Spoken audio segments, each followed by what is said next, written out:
Okay, then item C, third Friday enrollment count. Well, we look at enrollment in two different ways in the district. One is FTEs, full-time equivalency, and the other would be in bodies. So we're going to take a look at that, or actual bodies in the classrooms. So we're going to look at that in two different ways tonight. The first one is a review of the FTE count for 2010. This will correspond to what you see on the revenue limit sheets when we get into the budget presentation here a little bit. But as you can see, our summer 2010 resident FTE was 102 FTEs, and basically about 48,000 minutes equal 1 FTE. So you take the total number of minutes that kids were in summer school, divide that by the 48,000, and you come up with a FTE. So we've kind of plateaued. I think we've been talking about that for the last couple of years. Last year we saw about 110 FTE full-time equivalencies. This year we're seeing 102. So we knew we would plateau, and depending on some of the changes that we made, we knew we'd probably see a couple fewer students, and I guess that was realized. Then as we move down the screen a little bit, you're going to look at,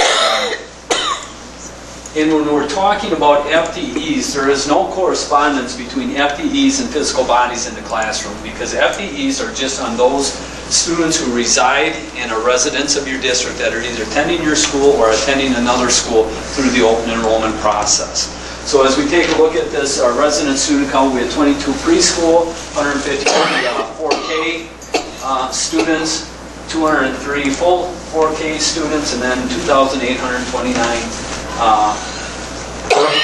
grades 1 through 12 students. And we can take a look at those factors. So you take that 22 times 0.05, because we get half a FTE for each student that is in preschool. They're only here for a half a day. So we had 11 students that we can count as an FTE in preschool. Then we look at 4K.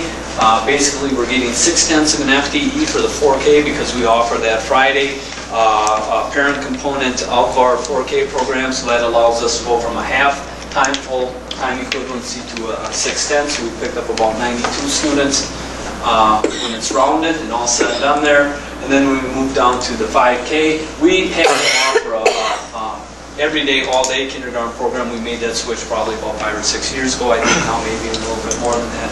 So we have 203 kindergartners attending full-time, and then we also have, again, the 2,829. So when we add those all up, we have 3,135 full-time equivalencies, and then we have 2 students that are in the prior year Youth Challenge Academy for 10-11.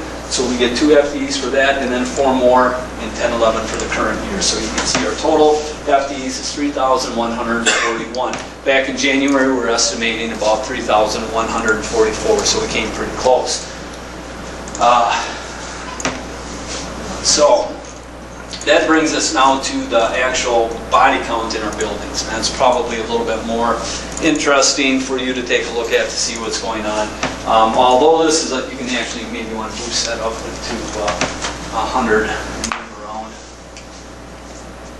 In the way it's set up, and I'm not going to go through each category here, but it's set up by each grade, by each school, so you can see the difference between 2010 third Friday count September versus a 2009. And then at the end, you will see